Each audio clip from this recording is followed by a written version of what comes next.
Assalamualaikum warahmatullahi wabarakatuh. Selamat pagi anak-anak. Bagaimana kabar kalian pagi ini? Tentu dalam keadaan yang sehat. Berjumpa lagi dengan Bapak Guru. Hari ini kita akan mempelajari masih dalam tema 2, tetapi kita sudah masuk dalam subtema 3, pembelajaran 1. Yang pertama, kita akan belajar mendiskusikan kata baku pada sebuah teks. Menjaga persatuan dan kesatuan bangsa adalah tugas seluruh rakyat Indonesia. Sebagai pelajar, kita juga harus bersatu meskipun berbeda suku, ras, dan agama. Kita wujudkan persatuan dengan tidak membeda-bedakan teman. Kita bisa bermain, berdiskusi dengan semua teman. Dengan bersatu, kita akan mendapatkan hasil yang diinginkan dengan maksimal. Sekarang kita akan berdiskusi dengan teman, ya. Kita akan mendiskusikan kata baku yang digunakan pada teks berikut ini. Nah, sebelum memulai diskusi, ya, nanti kalian bisa perhatikan terlebih dahulu teks berikut ini. Penyelamatan naskah asli proklamasi. Upacara proklamasi kemerdekaan Indonesia dilaksanakan pada tanggal 17 Agustus 1945. Pada upacara tersebut dibacakan teks proklamasi. Naskah asli proklamasi awalnya ditulis tangan oleh Insinyur Soekarno, kemudian diketik oleh Sayuti Melik. Setelah diketik, naskah asli tulisan tangan Insinyur Soekarno diremas dan dibuang ke tempat sampah.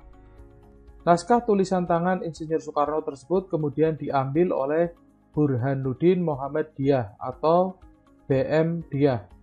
Ia adalah salah seorang pemuda yang hadir saat persiapan proklamasi kemerdekaan Indonesia. Menurut BM Dyah, naskah tersebut memiliki nilai sejarah tinggi, sehingga ia ingin menyimpannya. BM Dyah menyimpan naskah asli proklamasi selama 46 tahun, 9 bulan, 19 hari. Naskah tersebut kemudian dikembalikan kepada bangsa Indonesia. BM Dyah menyerahkan naskah asli proklamasi kepada Presiden Soeharto pada hari Selasa 19 Mei 1992. Naskah asli proklamasi kemudian disimpan di Arsip Nasional Republik Indonesia, Jakarta. Berkat BM Dyah, kini bangsa Indonesia dapat melihat naskah asli proklamasi. Baiklah anak-anak, tadi kalian sudah memperhatikan teks dengan judul Penyelamatan Naskah Asli Proklamasi. Selanjutnya, nanti kalian bisa memperhatikan teks tersebut. Nah, kalian bisa nanti sambil memperhatikan, mencari kata-kata yang baku dalam teks tersebut, ya. Apakah yang dimaksud dengan kata baku? Kata baku adalah kata yang ditulis dan disusun sesuai kaidah dalam Pedoman Umum Ejaan Bahasa Indonesia atau PUEB. Kata baku biasanya digunakan dalam situasi resmi. Nah, berikut ini adalah contoh kata baku dan tidak baku dalam bahasa Indonesia. Yang pertama, nomor 1 adalah kata baku nasihat. Tidak bakunya adalah nasehat. Kemudian nomor 2, apotek. Tidak bakunya adalah apotik. Yang ketiga, atlet. Tidak bakunya adalah atlet. Yang keempat, legalisasi. Kata tidak baku legalisir. Bakunya kwitansi. Nah, tidak bakunya kwitansi. Bakunya autentik, kata tidak baku otentik. Saksama, tidak baku seksama.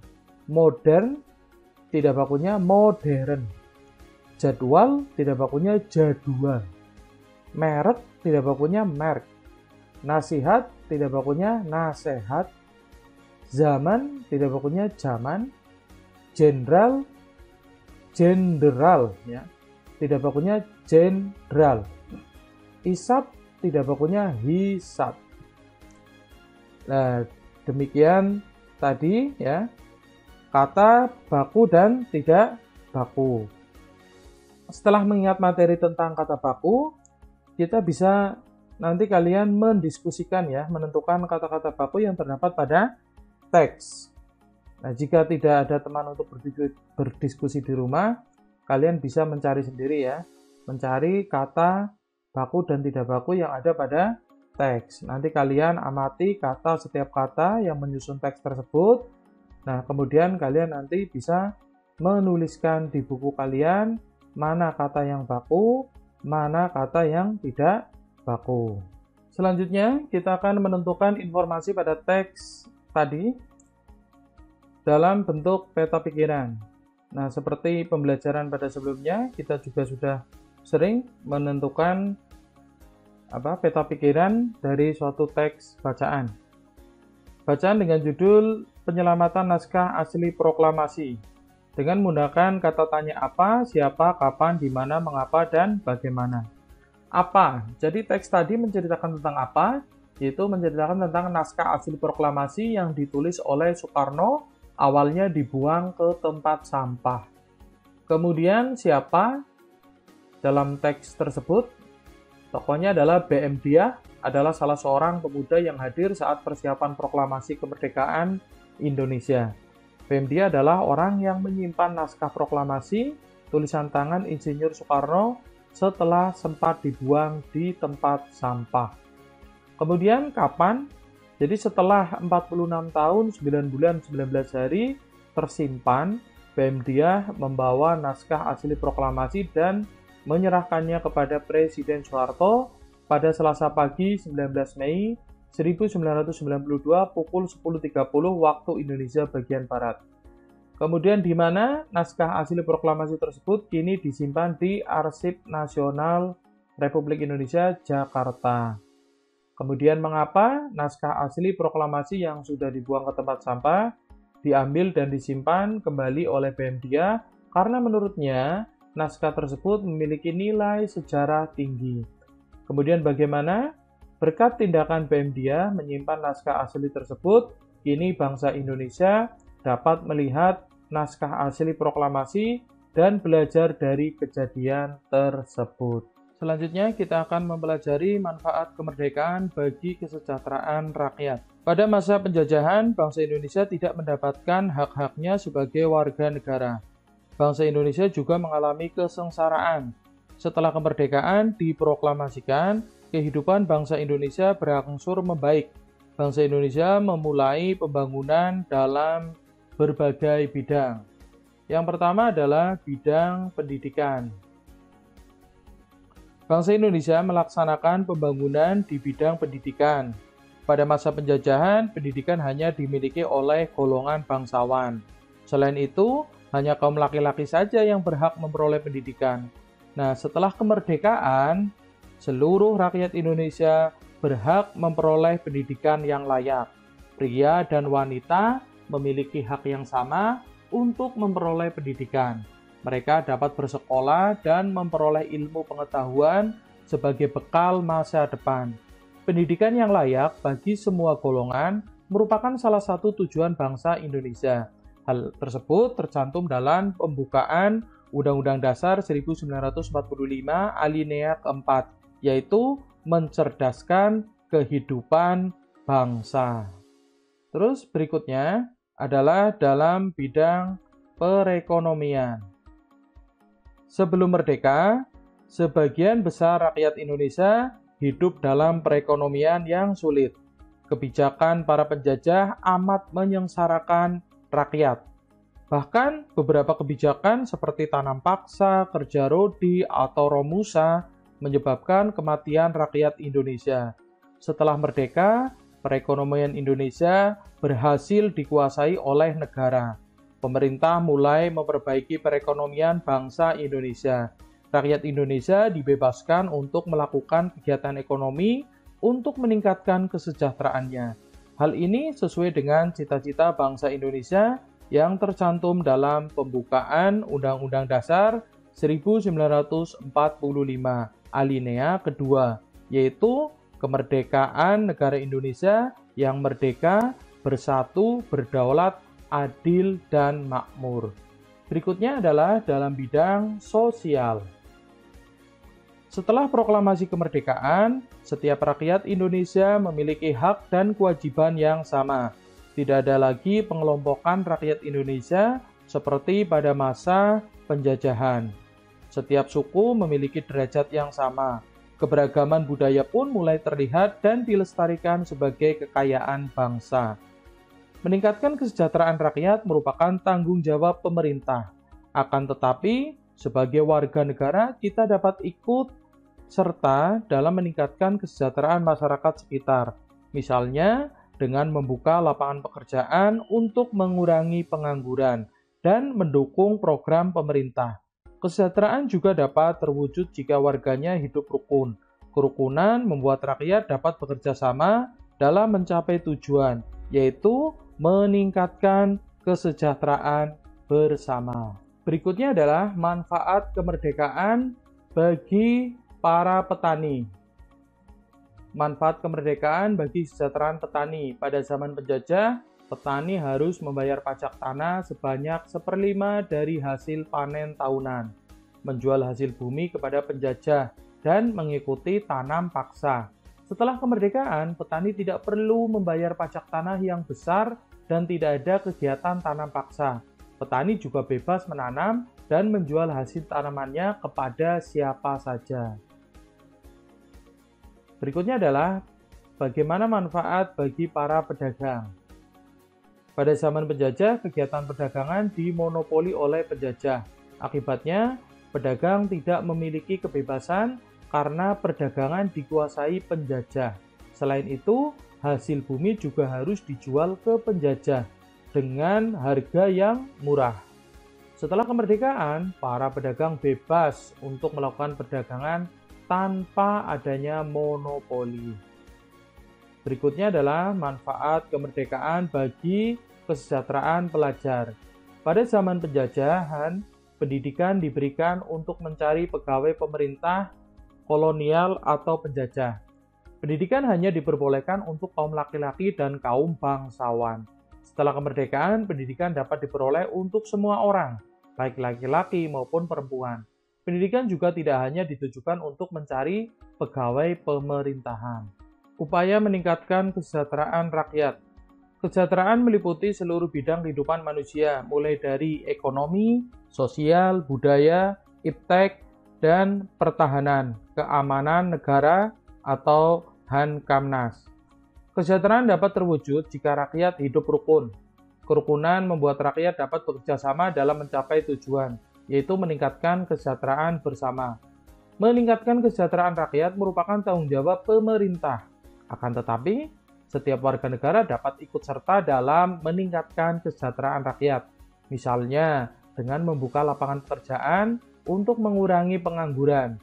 Kita juga bisa mendukung program-program yang dicanangkan oleh pemerintah. Sebagai seorang pelajar, kita juga dapat ikut serta meningkatkan kesejahteraan rakyat. Misalnya, dengan keberhasilan dalam belajar.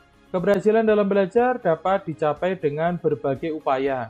Nah, berikut ini adalah contoh upaya yang bisa kita lakukan agar dapat meraih kesuksesan dalam belajar. Yang pertama adalah belajar dengan rajin.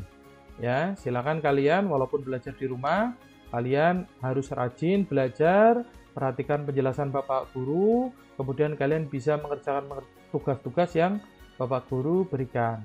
Yang kedua adalah mematuhi nasihat guru. Yang ketiga, membuat kelompok belajar. Yang keempat, mendengarkan penjelasan guru dengan baik. Yang kelima, bertanya kepada guru atau teman jika tidak memahami materi. Berikutnya, kita akan mempelajari manfaat tumbuhan dan hewan bagi manusia dan lingkungan. Nah, nanti kita akan mempelajari yang pertama manfaat tumbuhan, kemudian manfaat hewan, dan selanjutnya adalah menentukan manfaat hewan dan tumbuhan. Mari kita pelajari terlebih dahulu manfaat tumbuhan bagi manusia. Nah, yang pertama kita akan mempelajari tentang lidah buaya. Lidah buaya memiliki habitat di darat dan mampu bertahan hidup di lingkungan yang kering. Tumbuhan ini memiliki daun berduri yang berfungsi untuk mengurangi penguapan, daun yang tebal untuk menyimpan air, dan akar yang panjang dan menyebar agar lebih mudah mencari air. Lidah buaya dapat menyerap polusi udara di sekitar. Daging lidah buaya sering dimanfaatkan oleh manusia, misalnya untuk menyembuhkan luka bakar. Nah, berikutnya adalah tumbuhan bakau. Tumbuhan bakau hidup di pantai.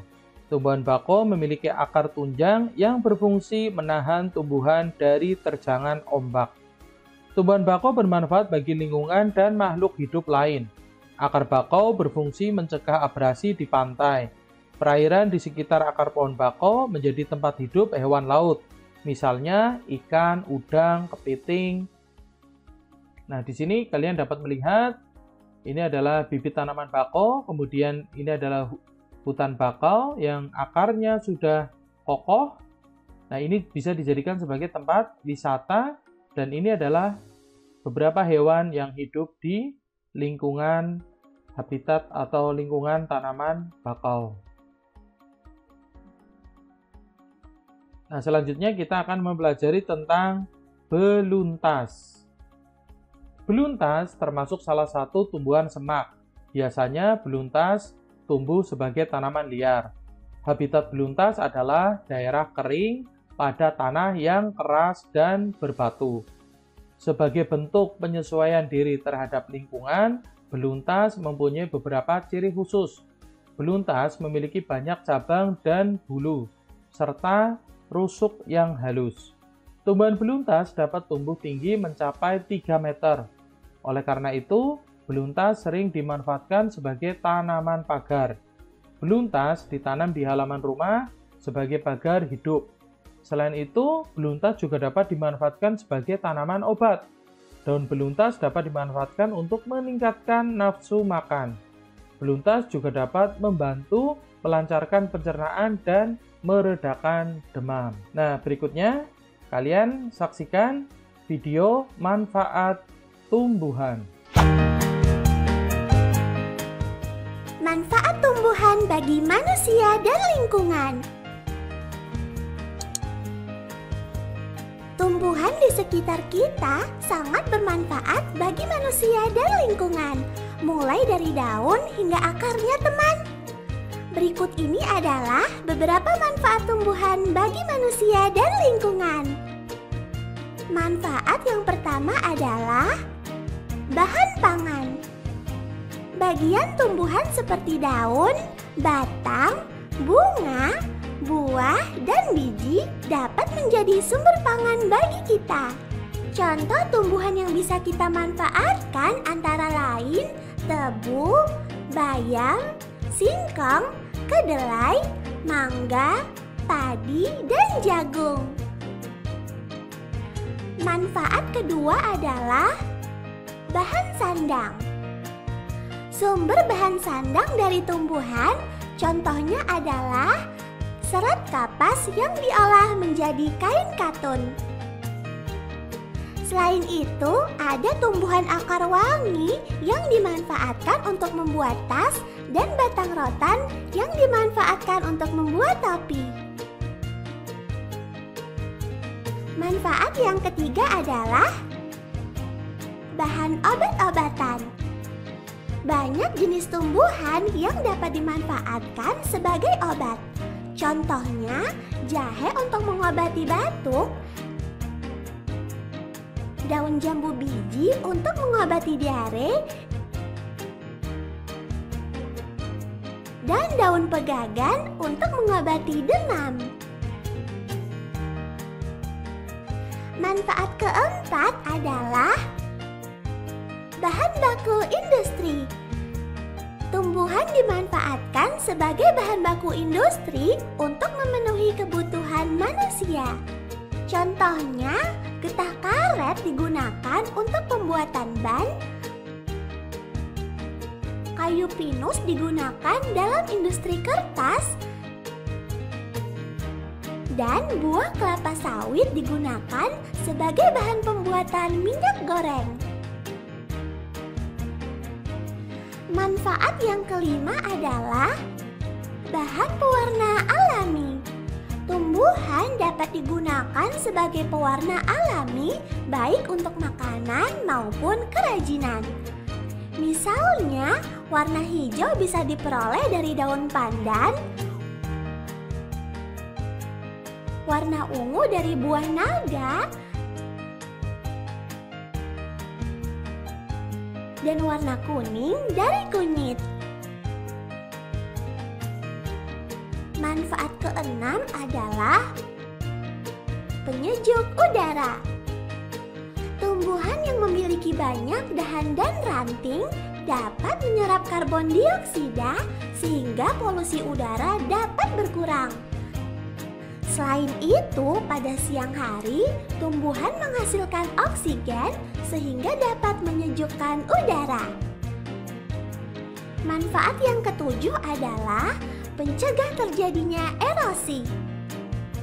Erosi atau pengikisan permukaan tanah dapat disebabkan oleh aliran air yang deras. Akar tumbuhan, terutama yang berukuran besar, dapat menahan aliran air sehingga erosi bisa dicegah.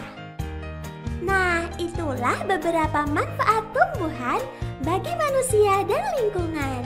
Dah. Berikutnya adalah manfaat hewan bagi manusia dan lingkungan. Yang pertama adalah cacing tanah. Cacing tanah hidup di dalam tanah yang lembab. Cacing tanah bergerak dan mencari makan di dalam tanah. Cacing tanah menghasilkan kotoran yang dapat membuat tanah menjadi subur. Gerakan cacing di dalam tanah juga membuat tanah berpori. Tanah yang berpori membuat tanah mampu menyerap air dan nutrisi sehingga tanaman yang hidup di tanah tersebut menjadi subur. Berikutnya adalah domba. Domba merupakan hewan yang memiliki ciri khusus berupa rambut tebal. Rambut itu berfungsi untuk menghangatkan tubuh saat suhu di lingkungan rendah. Rambut domba dimanfaatkan manusia sebagai bahan pembuat kain wol. Kain wol biasanya dimanfaatkan untuk pembuatan pakaian hangat. Selain itu, kotoran domba juga dimanfaatkan sebagai pupuk tanaman. Berikutnya adalah keong sawah. Keong sawah sering disebut dengan tutut. Habitat keong sawah adalah di perairan dangkal yang memiliki dasar lumpur. Keong sawah dapat hidup di sawah, rawa-rawa, tepi danau, dan tepi sungai kecil. Keong sawah sering dibasmi oleh petani karena dianggap sebagai hama bagi tanaman. Walau dianggap sebagai hama, keong sawah sering dimanfaatkan untuk membersihkan lumut atau rumput yang tumbuh mengambang di kolam ikan. Selain itu, keong sawah juga sering diolah sebagai makanan. Sebagai bahan makanan, keong sawah hanya kaya akan protein. Namun, perlu diwaspadai karena keong sawah merupakan inang dari beberapa parasit penyebab penyakit. Nah, selanjutnya kalian akan menyaksikan video manfaat hewan bagi manusia dan lingkungan. Manfaat hewan bagi manusia dan lingkungan.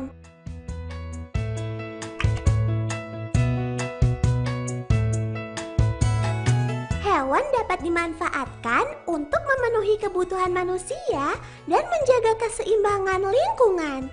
Berikut ini adalah beberapa manfaat hewan bagi manusia dan lingkungan.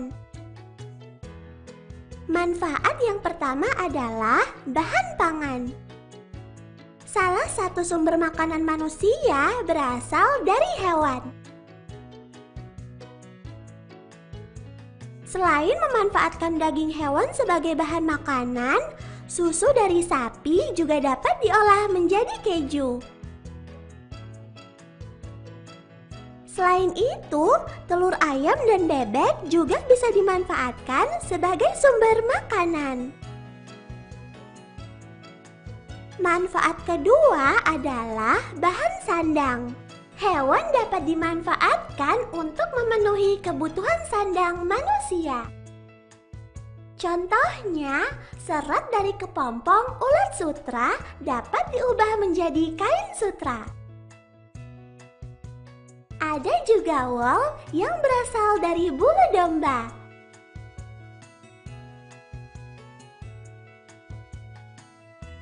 Selain itu, kulit sapi dan kerbau dapat dimanfaatkan untuk pembuatan berbagai pakaian serta aksesori.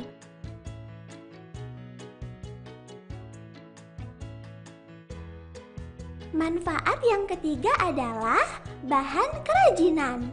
Beberapa bagian tubuh hewan dimanfaatkan untuk membuat kerajinan.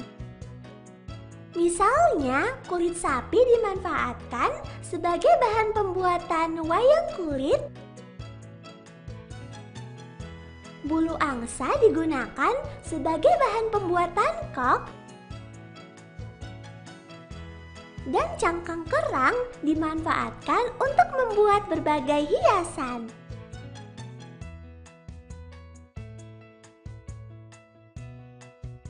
Manfaat keempat adalah penghasil tenaga.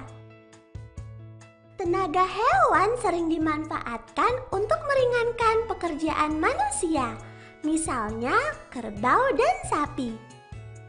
Selain digunakan untuk menarik gerobak, kerbau dan sapi juga dimanfaatkan untuk membajak sawah. Contoh yang lain adalah kuda yang dimanfaatkan untuk menarik delman. Manfaat yang kelima adalah pupuk organik. Kotoran hewan yang mengandung unsur hara dimanfaatkan manusia sebagai bahan pembuatan pupuk organik untuk tanaman. Pupuk organik dari kotoran hewan ini memiliki kelebihan yaitu tidak berbahaya bagi lingkungan sekitar. Manfaat keenam adalah penjaga keseimbangan lingkungan. Hewan memiliki peran menjaga keseimbangan lingkungan yang diwujudkan dengan adanya rantai makanan. Misalnya, ular memakan tikus sawah. Jika populasi ular terjaga, perkembangan tikus sawah akan terhambat. Dengan begitu, padi dapat tumbuh dengan subur. Manfaat yang ketujuh adalah menjaga kesuburan tanah. Beberapa jenis hewan seperti cacing, jangkrik, dan hewan-hewan yang membuat lubang atau sarang di tanah mampu menjaga kesuburan tanah. Lubang di tanah memudahkan oksigen masuk ke dalam tanah sehingga tanah akan semakin subur dan menguntungkan bagi tumbuhan. Itulah beberapa manfaat hewan bagi manusia dan lingkungan, teman. Dah. Selanjutnya adalah menentukan manfaat hewan dan tumbuhan bagi manusia. Yang pertama adalah manfaat hewan bagi manusia. Contoh di sini ada ayam, habitatnya lingkungan yang banyak tanah dan semak-semak. Manfaat bagi manusia adalah daging dan telurnya dapat menjadi sumber bahan makanan. Kotorannya dapat diolah menjadi pupuk organik. Kemudian sapi, lingkungan hidupnya yaitu lingkungan rumputan dan perkebunan. Daging dan susunya dapat menjadi sumber bahan makanan, kotorannya dapat diolah menjadi pupuk organik. Ikan hidup di lingkungan berair, manfaatnya dagingnya dapat menjadi sumber bahan makanan. Kuda, lingkungan rerumputan, tenaganya dapat dimanfaatkan untuk menarik atau menjadi alat transportasi ya. Kemudian dagingnya dapat menjadi sumber bahan makanan. Berikutnya adalah ulat sutra. Hidupnya adalah di daun murbai. Ini merupakan makanan utamanya ya, daun murbai. Kemudian manfaatnya, serat kepompong yang dihasilkan dapat dimanfaatkan sebagai bahan pembuat sandang. Terus yang kedua adalah manfaat tumbuhan bagi manusia. Yang pertama, sirih, hidupnya daerah yang lembab. Daunnya dapat mengobati mimisan dan gatal-gatal. Nah, biasanya orang zaman dulu itu untuk nginang ya. Terus berikutnya adalah bayam. Bayam hidup di daerah dataran tinggi, daunnya dapat menjadi sumber bahan makanan. Kelapa, kelapa daerah tropis yang lembab, buahnya dapat menjadi sumber bahan makanan dan minuman, batangnya dapat digunakan sebagai bahan bangunan. Kemudian pandan, habitatnya adalah daerah lembab dengan curah hujan tinggi. Daunnya dapat dimanfaatkan sebagai bahan pewarna alami dan penyedap makanan. Kemudian jati hidup di lereng pegunungan, batangnya dapat menjadi bahan bangunan dan perabot rumah tangga. Daunnya dapat dimanfaatkan sebagai pembungkus makanan. Demikian tadi anak-anak pembelajaran kita pada pagi hari ini. Silakan kalian perhatikan, kalian pahami materi-materi yang sudah Bapak Guru sampaikan. Sampai jumpa kembali pada pembelajaran berikutnya. Wassalamualaikum warahmatullahi wabarakatuh.